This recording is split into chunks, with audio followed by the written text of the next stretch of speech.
Hi friends, ഇന്നത്തെ ക്ലാസ്സിൽ നമ്മൾ കുറേ ക്വസ്റ്റ്യൻ ആൻസേഴ്സ് പഠിക്കുന്നുണ്ട്.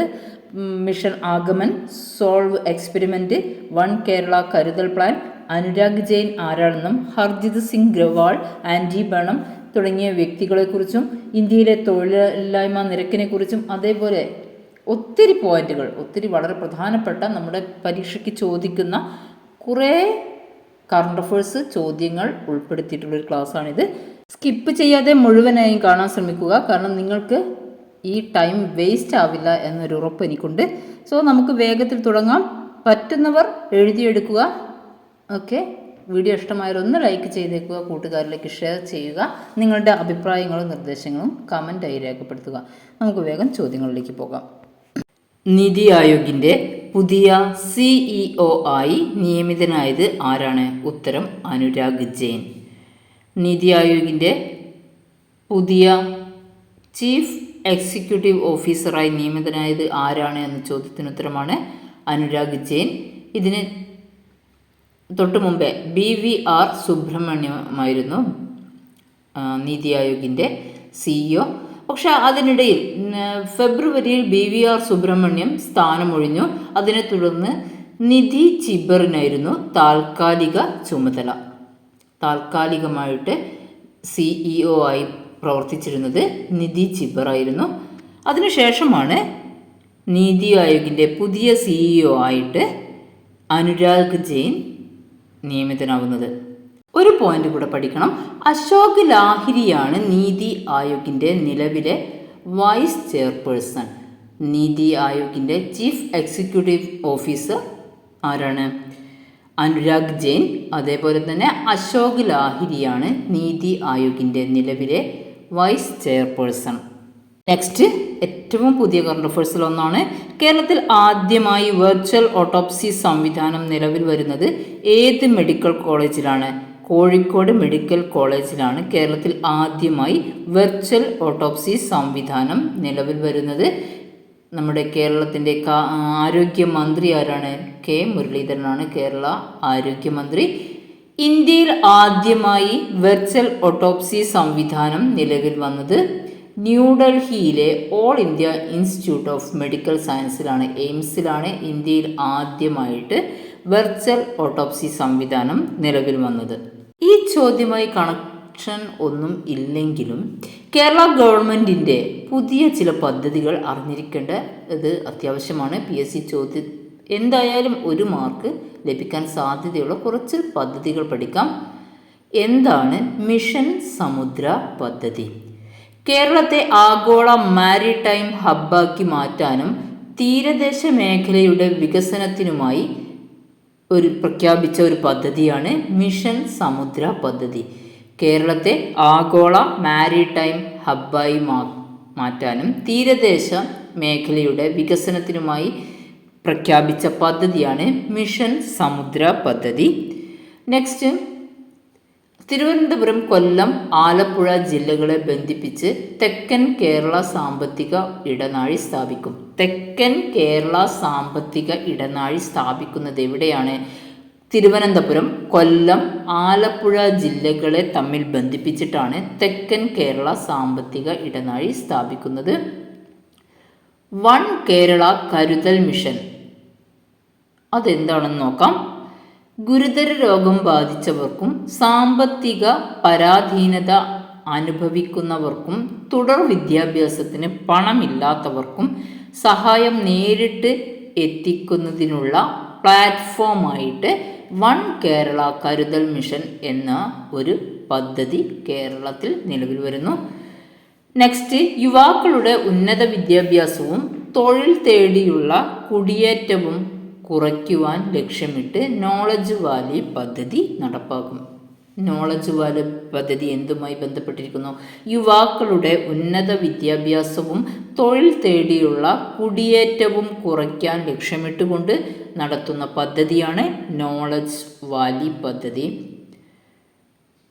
സാധാരണക്കാരായ കുടുംബങ്ങൾക്ക് ആരോഗ്യ പരിരക്ഷ ഉറപ്പാക്കാൻ വേണ്ടി തുടങ്ങുന്ന ആരോഗ്യ ഇൻഷുറൻസ് പദ്ധതിയുടെ പേരാണ് ഉമ്മൻചാണ്ടി പദ്ധതി. ഉമ്മൻചാണ്ടി ആരോഗ്യ ഇൻഷുറൻസ് പദ്ധതി സാധാരണക്കാരായ കുടുംബങ്ങൾക്ക് ആരോഗ്യ പരിരക്ഷ ഉറപ്പാക്കാൻ വേണ്ടി നടപ്പിലാക്കുന്ന പദ്ധതിയാണ്. ഇനി നമുക്ക് നോക്കാം. ജപ്പാൻ ഓപ്പൺ സൂപ്പർ ബാഡ്മിൻ്റൺ വനിതാ സിംഗിൾസ് കിരീടം നേടുന്ന ആദ്യ ഇന്ത്യൻ താരം ആരാണ്? PV Sindhu. Japan open super badminton വനിതാ സിംഗിൾസ് കിരീടം നേടുന്ന ആദ്യത്തെ ഇന്ത്യൻ താരമാണ് PV സിന്ധു. നെക്സ്റ്റ്, കേന്ദ്ര വിദ്യാഭ്യാസ വകുപ്പ് മന്ത്രി പ്രഹ്ലാദ് ജോഷിയാണ് കേന്ദ്ര വിദ്യാഭ്യാസ വകുപ്പ് മന്ത്രി. കേരള വിദ്യാഭ്യാസ വകുപ്പ് മന്ത്രി ആരാണ്? അത് നിങ്ങൾ അറിയുന്നവർ കമൻറ്റ് ചെയ്യുക. അറിഞ്ഞിരിക്കേണ്ട ചോദ്യമാണ്. എങ്കിലും നമ്മൾ ഈ വീഡിയോയിൽ തന്നെ കുറച്ച് കഴിഞ്ഞിട്ട് അതിനെക്കുറിച്ച് മന്ത്രിമാരും വകുപ്പുകളും എന്ന് വളരെ പ്രധാനപ്പെട്ടവരുടെ പേരുകൾ പറയുന്നുണ്ട്. അതിൽ കേരള വിദ്യാഭ്യാസ വകുപ്പ് മന്ത്രിയെ കുറിച്ചും നമ്മൾ പഠിക്കുന്നുണ്ട്. ഓക്കെ, ബ്രിട്ടീഷ് പ്രധാനമന്ത്രിയുടെ പേരെന്താണ്? ആൻറ്റി ബേണം. ബ്രിട്ടീഷ് പ്രധാനമന്ത്രിയുടെ പേര് ആൻറ്റി ബേണം. ഇദ്ദേഹം ലേബർ പാർട്ടി നേതാവാണ്. കിയ സ്റ്റാമറിൻ്റെ പിൻഗാമിയായിട്ടാണ് ആൻറ്റി ബേണം ബ്രിട്ടീഷ് പ്രധാനമന്ത്രിയായി ജൂലൈ 20 സ്ഥാനമേറ്റത്. ഓക്കെ, നമുക്ക് അടുത്ത ചോദ്യത്തിലേക്ക് പോകാം. ദേശീയ ന്യൂനപക്ഷ കമ്മീഷന്റെ പുതിയ അധ്യക്ഷൻ ആരാണ്? ഉത്തരം ഹർജിത് സിംഗ് ഗ്രവാൾ. ഹർജിത് സിംഗ് ഗ്രവാൾ ആണ് ദേശീയ ന്യൂനപക്ഷ കമ്മീഷന്റെ പുതിയ അധ്യക്ഷൻ. ഇതിനു മുമ്പേ ആരായിരുന്നു അധ്യക്ഷൻ? ഇക്ബാൽ സിംഗ് ലാൽപുരയായിരുന്നു ഹർജിത് സിംഗ് ഗ്രവാളിൻ്റെ തൊട്ടു മുന്നേ അധ്യക്ഷനായിട്ടുണ്ടായിരുന്നത്. ദേശീയ ന്യൂനപക്ഷ കമ്മീഷന്റെ പുതിയ അധ്യക്ഷനായി ഹർജിത് സിംഗ് ഗ്രവാളിനെയാണ് ഇപ്പോൾ നിയമിച്ചിരിക്കുന്നത്. സിഖ് അംഗം ന്യൂനപക്ഷ കമ്മീഷൻ അധ്യക്ഷനാകുന്നത് തുടർച്ചയായ 2ാം തവണയാണ്. Next question. ICC വനിതാ 2020 ലോകകപ്പ് നേടിയത് ആര്? ഓസ്ട്രേലിയ. ICC വനിതാ 2020 ലോകകപ്പ് വിന്നർ ആരാണെന്ന് ചോദിച്ചാൽ അത് ഓസ്ട്രേലിയയാണ്. ഫൈനൽ നടന്നത് ലണ്ടനിലാണ്. ഫൈനലിൽ ആരെയാണ് തോൽപ്പിച്ചത്? ഇംഗ്ലണ്ടിനെ 7 വിക്കറ്റിന് പരാജയപ്പെടുത്തിയാണ് ഓസ്ട്രേലിയ 2020 ലോകകപ്പിലെ 7ാം കിരീടം നേടിയത്. ആരായിരുന്നു പ്ലെയർ ഓഫ് ദി മാച്ചും പ്ലെയർ ഓഫ് ദി ടൂർണമെൻറ്റുമായി തിരഞ്ഞെടുക്കപ്പെട്ടത്? ഓസ്ട്രേലിയയുടെ ബെത്ത് മൂണിയാണ് ഫൈനലിലെ പ്ലെയർ ഓഫ് ദി മാച്ചും പ്ലെയർ ഓഫ് ദി ടൂർണമെൻറ്റുമായി തിരഞ്ഞെടുക്കപ്പെട്ടത്. Next question. 2026 Wimbledon grand slam tennis പുരുഷ സിംഗിൾസ് കിരീടം നേടിയത്? ഉത്തരം യാനിക് സിന്നറാണ് 2026 വിംബിൾഡൺ ഗ്രാൻഡ് സ്ലാം ടെന്നീസ് പുരുഷ സിംഗിൾസ് കിരീടം നേടിയത്. അദ്ദേഹം തന്നെയായിരുന്നു 2025 പുരുഷ സിംഗിൾസ് വിംബിൾഡൺ കിരീടം നേടിയത്. ഇനി നമുക്ക് നോക്കാം. വനിതാ സിംഗിൾസ് കിരീടം 2026 വിംബിൾഡൺ വനിതാ സിംഗിൾസ് കിരീടം നേടിയത് ആരാണ്?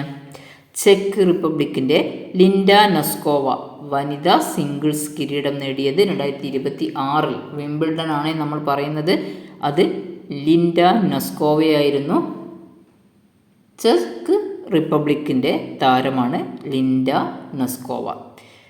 നെക്സ്റ്റ്. ഇന്ത്യയിലെ ആദ്യ സ്വകാര്യ നിർമ്മിതമായ ഓർബിറ്റൽ റോക്കറ്റിൻ്റെ പേരെന്താണ്? വിക്രം 1. ഇന്ത്യയിലെ ആദ്യ സ്വകാര്യ നിർമ്മിതമായ ഓർബിറ്റൽ റോക്കറ്റിൻ്റെ പേരാണ് വിക്രം 1. വിക്രം 1 ജൂലൈ 18 ശ്രീഹരിക്കോട്ടയിൽ നിന്ന് വിജയകരമായി വിക്ഷേപിച്ചു. ഹൈദരാബാദ് ആസ്ഥാനമായ സ്കൈ റൂട്ട് എയ്റോസ്പേസ് ആണ് വിക്രം 1 നിർമ്മിച്ചത്. വിക്രം 1ൻ്റെ പ്രത്യേകത എന്താണ്? ഇന്ത്യയിലെ ആദ്യ സ്വകാര്യ നിർമ്മിത ഓർബിറ്റൽ റോക്കറ്റാണ് വിക്രം 1. ഇത് നിർമ്മിച്ചത് ആരാണ്? ഹൈദരാബാദ് ആസ്ഥാനമായ സ്കൈ റൂട്ട് എയ്റോസ്പേസ് ആണ് വിക്രം 1 നിർമ്മിച്ചത്. ISROയുടെ വാണിജ്യ വിഭാഗത്തിൻ്റെ പേരാണ് ഇൻസ്പേസ്. അതിൻ്റെ സഹകരണത്തോടു കൂടിയുള്ള ഈ ദൗത്യത്തിൻ്റെ പേരെന്താണ്? മിഷൻ ആഗമൻ എന്നാണ് വിക്രം 1 ലോഞ്ചുമായി ബന്ധപ്പെട്ട ദൗത്യത്തിൻ്റെ പേര് അറിയപ്പെടുന്നത്. ISROയുടെ വാണിജ്യ വിഭാഗമായ ഇൻസ്പേസിൻ്റെ സഹകരണത്തോടെയുള്ള വിക്രം 1 ലോഞ്ചിങ് ദൗത്യത്തിൻ്റെ പേരാണ് മിഷൻ ആഗമൻ. നെക്സ്റ്റ്. ഇന്ത്യയിലെ ആദ്യത്തേതും ലോകത്തെ ഏറ്റവും നീളമേറിയതുമായ ഹൈഡ്രജൻ ട്രെയിനിൻ്റെ പേരെന്താണ്? നമോ ഗ്രീൻ റെയിൽ. ഇന്ത്യയിലെ ആദ്യത്തെ ഹൈഡ്രജൻ ട്രെയിൻ ചോദിച്ചാൽ അത് നമോ ഗ്രീൻ റെയിലാണ്. അതേപോലെ തന്നെ ലോകത്തിലെ ഏറ്റവും നീളമേറിയ ഹൈഡ്രജൻ ട്രെയിനിൻ്റെ പേരെന്താണ് എന്ന് ചോദിച്ചാൽ അതും നമോ ഗ്രീൻ റെയിലാണ്. ജൂലൈ 17-നാണ് നമോ ഗ്രീൻ റെയിൽ ആ ട്രെയിൻ നമുക്ക് നരേന്ദ്രമോദി നമ്മുടെ രാജ്യത്തിന് വേണ്ടി സമർപ്പിച്ചത്.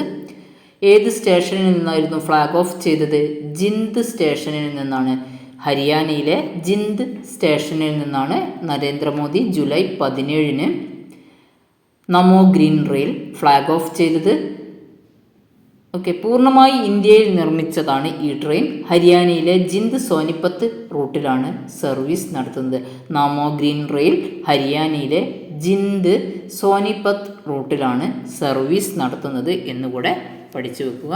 നെക്സ്റ്റ്, സംസ്ഥാന സർക്കാരിൻ്റെ തുറമുഖാധിഷ്ഠിത വ്യവസായ ലോജിസ്റ്റിക് വികസന പദ്ധതിയുടെ പേരാണ് മിഷൻ സമുദ്ര. സംസ്ഥാന സർക്കാരിൻ്റെ തുറമുഖാധിഷ്ഠിത വ്യവസായ ലോജിസ്റ്റിക് വികസന പദ്ധതിയുടെ പേരാണ് മിഷൻ സമുദ്ര. ഇതിനെക്കുറിച്ച് നമ്മൾ ഓൾറെഡി പറഞ്ഞിട്ടുണ്ട്. നെക്സ്റ്റ്, കേന്ദ്ര സ്ഥിതി വിവര മന്ത്രാലയത്തിൻ്റെ സർവേ പ്രകാരം 2026 ജൂലൈയിലെ തൊഴിലില്ലായ്മ നിരക്ക് എത്രയാണ്? 5.1%. കേന്ദ്ര സ്ഥിതി വിവര മന്ത്രാലയത്തിൻ്റെ സർവേ പ്രകാരം 2026 ജൂലൈയിലെ തൊഴിലില്ലായ്മ നിരക്ക് എത്രയാണ് എന്ന് ചോദിച്ചാൽ അത് 5.1%. നെക്സ്റ്റ് ക്വസ്റ്റ്യൻ, ഹൈഡ്രജൻ ഉപയോഗിച്ച് പ്രവർത്തിക്കുന്ന ബസ്സുകൾ സർവീസ് നടത്തുന്ന ആദ്യത്തെ ഇന്ത്യൻ വിമാനത്താവളം ഏതാണ്? കൊച്ചിൻ അന്താരാഷ്ട്ര വിമാനത്താവളം. ഹൈഡ്രജൻ ഉപയോഗിച്ച് പ്രവർത്തിക്കുന്ന ബസ്സുകൾ സർവീസ് നടത്തുന്ന ആദ്യത്തെ ഇന്ത്യൻ വിമാനത്താവളമാണ് കൊച്ചിൻ അന്താരാഷ്ട്ര വിമാനത്താവളം.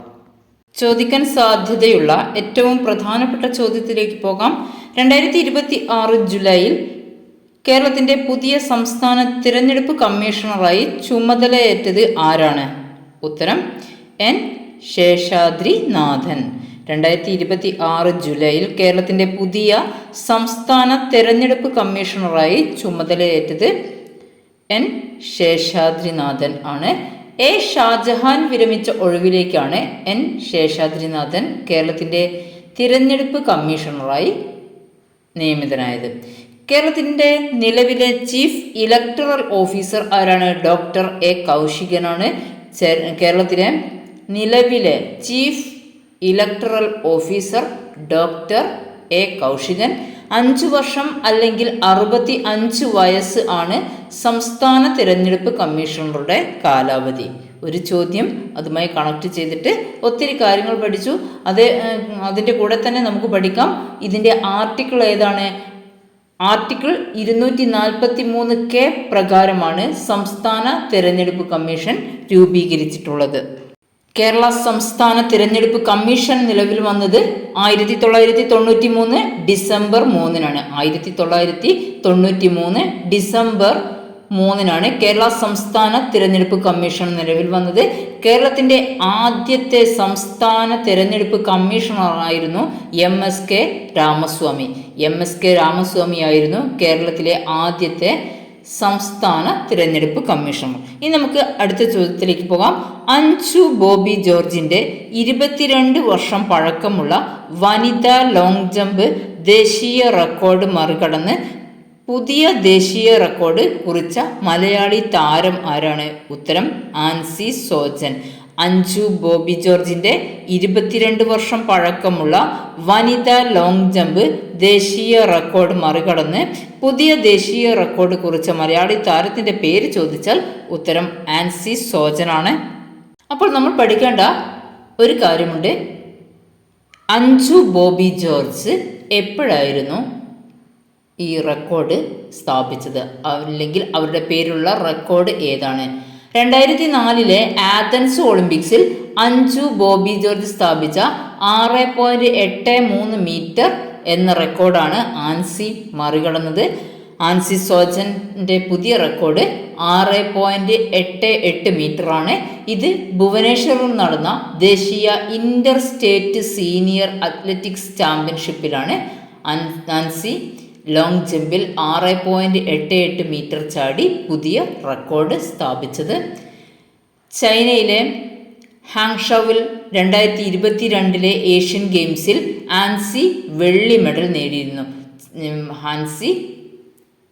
ചൈനയിലെ ഹാങ്ഷൌവിൽ നടന്ന 2022 ഏഷ്യൻ ഗെയിംസിൽ വെള്ളി മെഡൽ നേടിയിരുന്നു. അവരുടെ പ്രധാനപ്പെട്ട മറ്റൊരു നേട്ടമാണ് ദക്ഷിണ കൊറിയയിൽ നടന്ന 2025 ഏഷ്യൻ അത്ലറ്റിക്സ് ചാമ്പ്യൻഷിപ്പിലും ആൻസി സോജൻ ഇന്ത്യക്കായി വെള്ളി മെഡൽ നേടി. ഓക്കെ, നമ്മളിവിടെ 2 ചോദ്യങ്ങളാണ് മെയിനായിട്ട് പറഞ്ഞത്. അതുമായി കണക്റ്റഡ് ആയിട്ട് കൂടുതൽ കാര്യങ്ങൾ നമ്മൾ പഠിച്ചു. ഇനി നമുക്ക് പോകാം അടുത്ത ചോദ്യത്തിലേക്ക്. 2026-27 സാമ്പത്തിക വർഷത്തെ പുതുക്കിയ കേരള ബജറ്റ് നിയമസഭയിൽ അവതരിപ്പിച്ചത് ആരാണ്? V D Satheesan. മുഖ്യമന്ത്രിയായ വി ഡി സതീശനാണ് 2026-27 പുതിയ ബജറ്റ് നിയമസഭയിൽ അവതരിപ്പിച്ചത്. അദ്ദേഹം ധനകാര്യം കൂടെ കൈകാര്യം ചെയ്യുന്നുണ്ട്. ഇവിടെ അദ്ദേഹം കൈകാര്യം ചെയ്യുന്ന വകുപ്പുകൾ ഏതൊക്കെയാണെന്ന് നമുക്ക് പഠിച്ചു വെക്കാം. ധനകാര്യം, നിയമം, തുറമുഖം, ദുരിതാശ്വാസം, പൊതുഭരണം എന്നിവയാണ്. ഇനി നമുക്ക് ആഭ്യന്തരം കൈകാര്യം ചെയ്യുന്നത് രമേശ് ചെന്നിത്തലയാണ്. അദ്ദേഹത്തിൻ്റെ കീഴിലുള്ള പ്രധാനപ്പെട്ട വകുപ്പുകളാണ് vigilance, fire and rescue, jail, കയർ. ഇവയെല്ലാം രമേശ് ചെന്നിത്തലയുടെ കീഴിലുള്ള പ്രധാനപ്പെട്ട വകുപ്പുകളാണ്. ഇനി ആരോഗ്യം, മെഡിക്കൽ വിദ്യാഭ്യാസം, ദേവസ്വം, ഭക്ഷ്യസുരക്ഷ ഇവയെല്ലാം കെ മുരളീധരൻ്റെ കീഴിലുള്ള വകുപ്പുകളാണ്. ടൂറിസം, സാംസ്കാരികം, സിനിമ പി സി വിഷ്ണുനാഥിൻ്റെ കീഴിലുള്ള വകുപ്പുകൾ ഏതൊക്കെയാണ്? ടൂറിസം, സാംസ്കാരികം, സിനിമ. പ്രധാനപ്പെട്ട വകുപ്പുകളും അതിന് മേൽനോട്ടം വഹിക്കുന്ന മന്ത്രിമാരുടെയും പേര് നമുക്ക് പഠിച്ചു വെക്കാം. തൊഴിൽ വകുപ്പ് മന്ത്രി ബിന്ദു കൃഷ്ണ, വനിതാ ശിശു സംരക്ഷണം, ക്ഷീരവികസനം എന്നിവയും ബിന്ദു കൃഷ്ണയുടെ കീഴിലുള്ള വകുപ്പുകളാണ്. കായിക മന്ത്രി ഒ ജെ ജനീഷാണ് കായിക മന്ത്രി. വ്യവസായം, IT, മൈനിങ് ആൻഡ് ജിയോളജി വകുപ്പ് മന്ത്രി പി കെ കുഞ്ഞാലിക്കുട്ടി. പൊതുവിദ്യാഭ്യാസ വകുപ്പ് മന്ത്രി ആരാണെന്ന് ചോദിച്ചാൽ അത് N ഷംസുദ്ദീനാണ്. അതേപോലെ തന്നെ ന്യൂനപക്ഷ ക്ഷേമ വകുപ്പ് മന്ത്രി ആരാണെന്ന് ചോദിച്ചാലും അതിനുത്തരവും N ഷംസുദ്ദീനാണ്. പൊതുമരാമത്ത് വകുപ്പ് മന്ത്രി പി കെ ബഷീർ. ജലവിഭവം, ഭവന നിർമ്മാണം എന്നീ വകുപ്പുകളുടെ മന്ത്രി ആരാണെന്ന് ചോദിച്ചാൽ അത് മോൻസ് ജോസഫ്. ഗതാഗത വകുപ്പ് മന്ത്രി ഉത്തരം CP ജോൺ. ഇനി നമുക്ക് അടുത്ത ചോദ്യത്തിലേക്ക് പോകാം. കാരണം മന്ത്രിമാരും വകുപ്പുകളും എന്ന ടോപ്പിക്ക് അതിന് പ്രത്യേകമായിട്ടൊരു ക്ലാസ് തന്നെ വേണം. കാരണം നമുക്ക് 1 മാർക്ക് ഉറപ്പിക്കാവുന്ന ഒരു ഏരിയയാണത്. ഓക്കെ, ഇനി നമുക്ക് ഇന്നത്തെ ക്ലാസ്, ഈ കറണ്ട് അഫയേഴ്സിൻ്റെ ക്ലാസ് മുന്നോട്ട് പോകാം. ഓക്കെ, റെഡി അല്ലേ? ഈ 3 ചോദ്യങ്ങളും സെറ്റായല്ലോ. നെക്സ്റ്റ് പോയിന്റ്, സോൾവ് പരീക്ഷണം. ഇന്ത്യയിലെ ആദ്യ സ്വകാര്യ നിർമ്മിത ഓർബിറ്റൽ റോക്കറ്റായ വിക്രം 1 ജൂലൈ 18 ശ്രീഹരിക്കോട്ടയിൽ നിന്ന് വിജയകരമായി വിക്ഷേപിച്ചു. ഹൈദരാബാദ് ആസ്ഥാനമായ സ്കൈറൂട്ട് എയ്റോസ്പേസ് ആണ് വിക്രം 1 നിർമ്മിച്ചത്. ISROയുടെ വാണിജ്യ വിഭാഗമായ ഇൻസ്പേസിൻ്റെ സഹകരണത്തോടെയുള്ള ഈ ദൗത്യത്തിന് മിഷൻ ആഗമൻ എന്നാണ് പേരിട്ടിരിക്കുന്നത്. ഇവിടെ നമുക്ക് പഠിക്കാനുള്ള പോയിന്റുകൾ: ഇന്ത്യയിലെ ആദ്യത്തെ സ്വകാര്യ നിർമ്മിത ഓർബിറ്റൽ റോക്കറ്റിൻ്റെ പേരെന്താണ്? ഉത്തരം വിക്രം 1. ഇന്ത്യയിലെ ആദ്യ സ്വകാര്യ നിർമ്മിത ഓർബിറ്റൽ റോക്കറ്റിൻ്റെ പേരാണ് വിക്രം 1. ഇത് ജൂലൈ 18 ശ്രീഹരിക്കോട്ടയിൽ നിന്ന് വിജയകരമായി വിക്ഷേപിച്ചു. ഹൈദരാബാദ് ആസ്ഥാനമായ സ്കൈറൂട്ട് എയ്റോസ്പേസ് ആണ് വിക്രം 1 നിർമ്മിച്ചത്. വിക്രം 1 അതിൻ്റെ പ്രത്യേകത, ഇന്ത്യയിലെ ആദ്യത്തെ സ്വകാര്യ നിർമ്മിത ഓർബിറ്റൽ റോക്കറ്റാണ് വിക്രം 1. ഇതിൻ്റെ നിർമ്മാതാക്കൾ സ്കൈറൂട്ട് എയ്റോസ്പേസ് ആണ് വിക്രം 1 നിർമ്മിച്ചിരിക്കുന്നത്. ISROയുടെ വാണിജ്യ വിഭാഗമായ ഇൻസ്പേസ് ISROയുടെ വാണിജ്യ വിഭാഗത്തിൻ്റെ പേരെന്താണ്? In space. അതിൻ്റെ സഹകരണത്തോട് കൂടിയുള്ള ഈ ദൗത്യത്തിൻ്റെ പേര് മിഷൻ ആഗമൻ എന്നാണ്. ഓക്കെ, അത് സെറ്റായല്ലോ. വിക്രം-1 റോക്കറ്റിനെ കുറിച്ചും മിഷൻ ആഗമനെ കുറിച്ചുമാണ് നമ്മളിവിടെ പഠിച്ചിരിക്കുന്നത്. നെക്സ്റ്റ്, സോൾവ് പരീക്ഷണം. ഇത് ഗഗൻയാൻ ദൗത്യവുമായി ബന്ധപ്പെട്ട ഒരു പ്രോഗ്രാമാണ്. അതെന്താണെന്ന് നമുക്ക് നോക്കാം. ഗഗൻയാൻ ദൗത്യത്തിൻ്റെ പാരച്യൂട്ട് സംവിധാനം പരീക്ഷിക്കാൻ നിർമ്മിച്ച sub orbital launch vehicle for experiments, അതിൻ്റെ ചുരുക്കപ്പേരാണ് സോൾവ് എന്ന റോക്കറ്റ് മോട്ടറിൻ്റെ ആദ്യ പരീക്ഷണം വിജയകരമായി. ജൂലൈ 3 ശ്രീഹരിക്കോട്ടയിലെ സതീഷ് ധവാൻ ബഹിരാകാശ കേന്ദ്രത്തിലെ സ്റ്റാറ്റിക് ടെസ്റ്റ് ഫെസിലിറ്റിയിലാണ് പരീക്ഷണം നടത്തിയത്. അപ്പോൾ സോൾവിൻ്റെ ഫുൾ ഫോം എന്താണ്? Sub orbital launch vehicle for experiments എന്നതാണ് സോൾവിൻ്റെ ഫുൾ ഫോം ആയിട്ട് വരുന്നത്.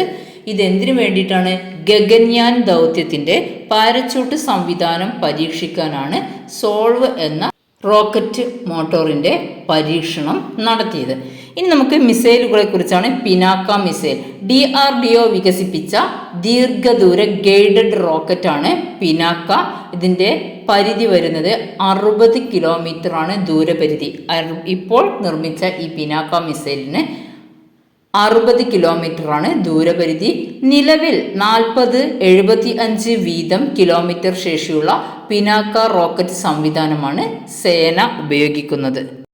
ഓക്കെ, നെക്സ്റ്റ് നമുക്ക് നോക്കാനുള്ളത് സാരാനാഥിനെ കുറിച്ചാണ്. സാരാനാഥിലെ ബുദ്ധമത തീർത്ഥാടന കേന്ദ്രം യുനെസ്കോയുടെ ലോക പൈതൃക പട്ടികയിൽ ഇടം നേടി.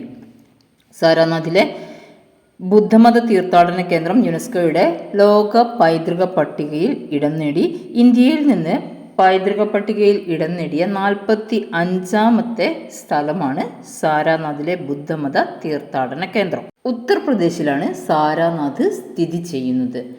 1983 മഹാരാഷ്ട്രയിലെ എല്ലോറ ഗുഹകൾ ലോക പൈതൃക പട്ടികയിൽ സ്ഥാനം പിടിച്ചു. ഇന്ത്യയിലെ മറ്റു പൈതൃക കേന്ദ്രങ്ങളെക്കുറിച്ചും അവ അംഗീകാരം നേടിയ വർഷവും നമുക്കൊരു ക്ലാസ് ആയിട്ട് തന്നെ ചെയ്യേണ്ടതുണ്ട്. ഓക്കെ, നമുക്കത് നോക്കാം.